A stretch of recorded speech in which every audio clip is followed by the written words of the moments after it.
Authenticity is a really important piece of the puzzle when we're talking about resilience and any kind of emotional health.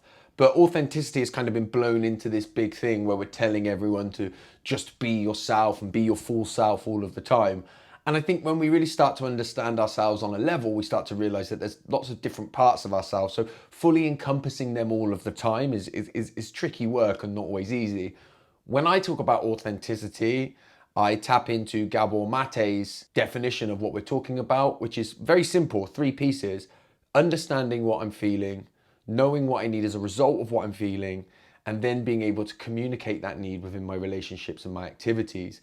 Now, in the quest to kind of normalize the conversation about mental health, we've done really well at getting people to understand better what they're feeling, to be able to lean into that and share with everybody exactly what's going on for them. Where I think we're kind of falling down a little bit in this space is helping people to understand what the need is as a result of that feeling and then be able to communicate that. Often we go straight to escape. I'm feeling a difficult emotion, let me find a way to stop feeling it.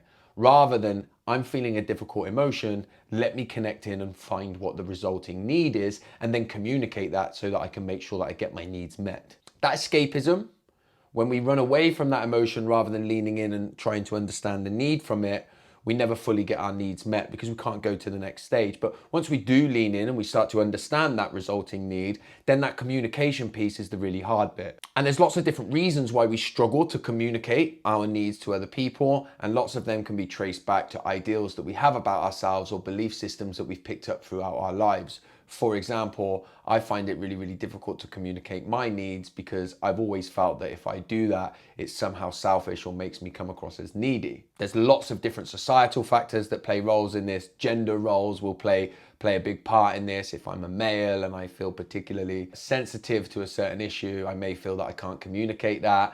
On the flip side, when I look at my daughter, who's very strong, powerful, and very good at communicating her needs, she can sometimes be called bossy or forceful. And so those societal factors can suppress that part of ourselves. Communicating our need becomes vital when we talk about resilience, because without communicating our need, we can't get our needs met. And so we need to much better understand those three pieces. Recognize when we're escaping, yeah? So recognize when we feel something, are we reaching for something external? Can we combat that by leaning in?